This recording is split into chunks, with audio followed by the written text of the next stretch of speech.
Today we're at the Goonyella Riverside mine in central Queensland, and we're here to see the M350 in action.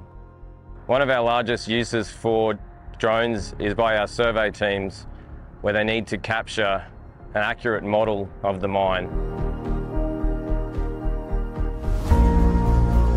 These mapping surveys give us accurate 3D spatial data, which is used for multiple purposes. This includes aiding the design of dragline, pre-strip and production drill operations.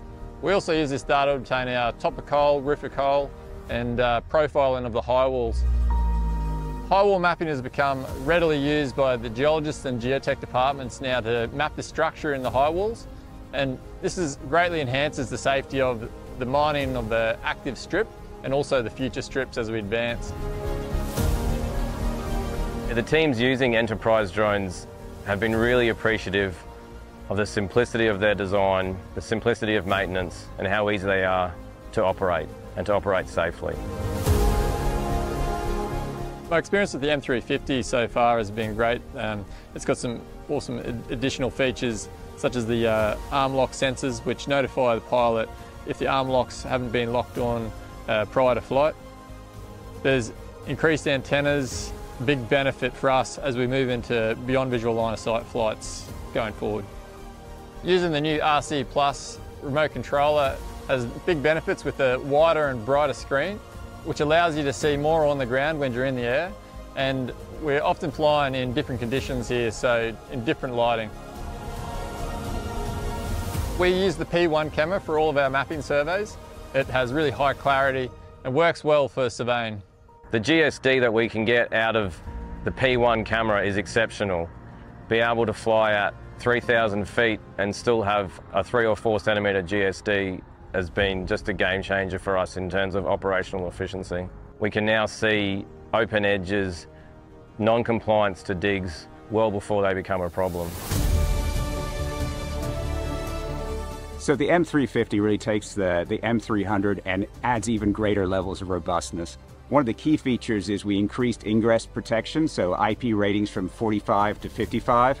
And that means that you can really operate this in really inclement conditions, harsh conditions like we see here, even in a folded up format. In addition, we've increased the antennas around and updated to OcuSync 3, which is our new format. What that means is you can get 1080p transmission all the way up to 20 kilometers away. We've also improved the case, which has 360-degree wheels for ease of transportation. We've also redesigned the battery case and to fit with the TB65 batteries.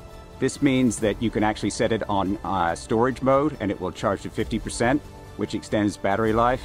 And overall, the way the TB65 battery has been redesigned, we get up to 400 cycles out of them, which is a big improvement and cuts costs of the overall operation of the drone.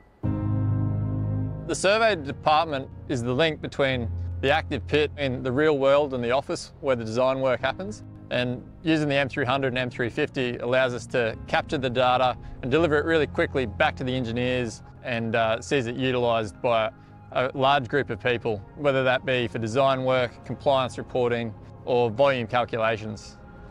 The output data sets have been really easy to integrate into our 3D mine planning software and our digital twin software. And what we've found with the data sets now is that our teams in the office are able to have meaningful conversations with the data so that when that information gets to the pit, they know it's going to work. Safety is really important in mining. What we've been able to achieve by implementing drones has really been 2 key steps. We've been able to move our people from acquiring the data to safe positions, and now that we're capturing comprehensive data sets, we can perform analysis and automatically flag hazards without a person needing to go and inspect the area. Since implementing the Matrice 300 and now the 350, we've been able to leverage the ability of the dual compass, dual IMUs, dual batteries. It's really helped us to provide a level of assurance to the regulators and our own internal safety teams that the drones are less likely to fail during flight. Partners like BMA, we have the opportunity to really get feedback about how they're using our products, how they adapt to the environments that they have to operate in, and we incorporate all that into our product updates. I'm really excited to see where BMA takes us next.